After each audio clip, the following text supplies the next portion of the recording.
Welcome back to NeoEnglish, where we help you learn practical English quickly with short daily episodes.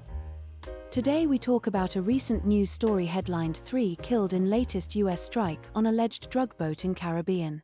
I will give a simple summary first and then we will explain important words and phrases. The United States military carried out a strike on a boat in the Caribbean and officials say 3 people were killed. The U.S. Defense Secretary described the targets as narco-terrorists and said they were trying to smuggle drugs into the United States. But some leaders in Latin America strongly objected, calling the action murder and saying the strikes are a form of domination. For example, Colombia's President Gustavo Petro said the attacks were murder and he warned about misuse of force. Venezuela's President Nicolas Maduro also criticized the strike and accused the U.S. of aggressive actions.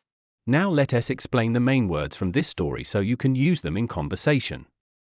First word is strike, which here means a military attack or action against a target. Example 1, you can say the airstrike damaged the building.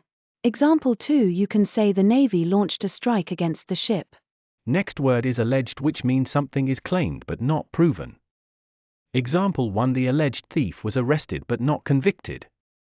Example 2, the police looked into the alleged fraud case. Another important word is narco-terrorists, a combined word meaning people who use drugs and violence for political or criminal goals. Example 1, the government called the group narco-terrorists after they attacked a port. Example 2, journalists reported that the narco-terrorists controlled smuggling routes. The verb smuggle means to move goods secretly, often to avoid law enforcement. Example 1, he tried to smuggle cigarettes across the border. Example 2, they smuggled medicines into the country during the crisis. The phrase used to dominate means to control or have power over a region. Example 1, a large company may try to dominate a market.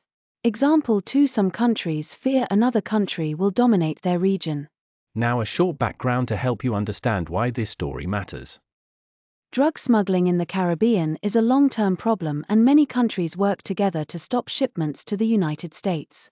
But when one country uses force far from its own shores, neighboring governments may see it as an attack on their sovereignty.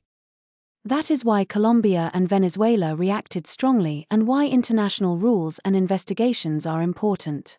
Let me show how to use some phrases from this story in sentences you might say. You can say the government called the group narco-terrorists when reporting why they acted. Or say officials allege the boat was carrying illegal drugs when you report a claim. If you want to talk about opposing views, you can say some leaders called the strike murder while others called it a necessary action. Before we finish, here is a simple story version using vocabulary and phrases so you remember them. The US conducted a strike on an alleged drug boat after saying narco-terrorists tried to smuggle drugs into the country. 3 people were killed in the strike. Colombia's president called the action murder and said it showed the US trying to dominate the region. Venezuela's president also criticized the strike. Investigations and international discussions may follow. Quick recap of vocabulary and phrases and how to use them. Vocabulary list: strike meaning a military attack or action, alleged meaning claimed but not proven, narco-terrorists meaning drug-linked violent groups, smuggle meaning to move goods secretly, dominate meaning to control. Phrases to remember in the news: in the latest, used to dominate, targeted by the strike and reports say.